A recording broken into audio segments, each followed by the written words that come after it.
ایک بات مجھے بتائیں، کیا آپ نے کبھی وہ لمحہ محسوس کیا ہے جب زندگی کے ہر دروازے بند لگنے لگتے ہیں، جب آپ کی آواز سننے والا کوئی نظر نہیں آتا، جب دل کہتا ہے کہ اب کچھ نہیں بدلے گا اور آنکھوں سے صرف آنسو بہتے ہیں؟ وہ بے بسی کا لمحہ جب انسان بس خاموش ہو جاتا ہے۔ تو سوال یہ ہے، کیا واقعی ہم اس وقت تنہا ہوتے ہیں؟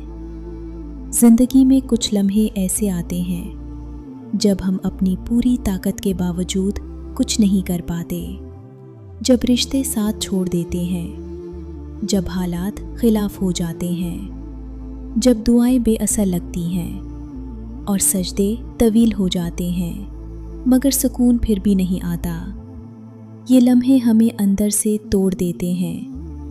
ہم سوچتے ہیں، یا اللہ تو کہاں ہے؟ میری دعا کیوں قبول نہیں ہو رہی؟ میری فریاد سن کیوں نہیں رہا؟ لیکن یہی وہ مقام ہوتا ہے جہاں سے اللہ کی رحمت شروع ہوتی ہے۔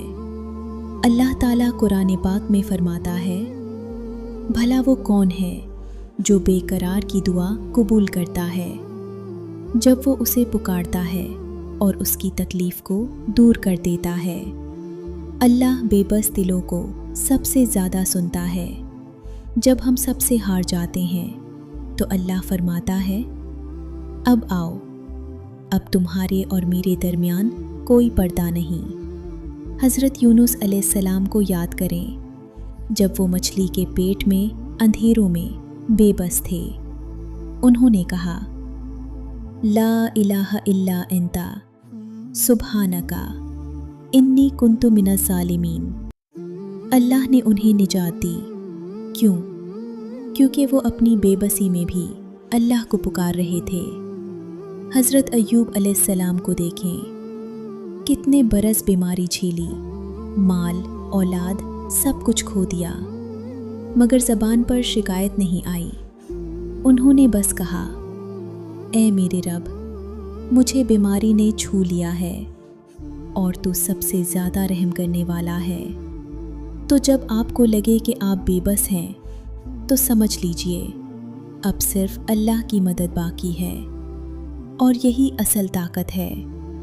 یہی وہ وقت ہوتا ہے جب اللہ آپ کو تھامتا ہے، جب وہ دلوں کے راز جانتا ہے، اور جب آپ کا ایک آنسو بھی اس کے ہاں قیمتی ہوتا ہے۔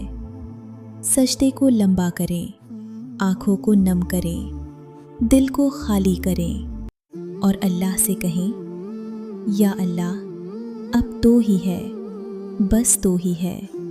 یاد رکھیں، بے بسی کمزوری نہیں، یہ اللہ کے قریب ہونے کی ایک خاص حالت ہے۔ جب انسان کے پاس سب کچھ ہو، وہ اللہ کو ویسے نہیں پکارتا جیسے ایک بے بس دل پکارتا ہے، اور اللہ کو ایسی آوازیں بہت پسند ہیں۔ اس لیے اگر آج آپ بے بس ہیں تو خوش نصیب ہیں، کیونکہ اللہ آپ کو سننے کے لیے منتظر ہے۔ اپنے رب سے رشتہ جوڑ لیجئے، بے بسی کو عبادت میں بدل دیجئے، آنکھوں کے آنسوؤں کو دعا بنا دیجئے، اور یقین رکھیں، اللہ سنتا ہے، اللہ دیکھتا ہے، اور اللہ ضرور جواب دیتا ہے۔ اللہ ان دلوں کو کبھی نہیں توڑتا جو اس کے در پر آتے ہیں۔ بس اللہ پر پورا یقین رکھیں، وہ آپ کو کبھی مایوس نہیں کرے گا۔ اگر آپ کو میری بات سمجھ آئی ہو تو اس پر ضرور عمل کیجیے گا، کمنٹ سیکشن میں ضرور بتائیے گا، اور مجھے اپنی دعاؤں میں یاد رکھیے گا۔ یقین مانیں، اللہ آپ سے بہت محبت کرتا ہے۔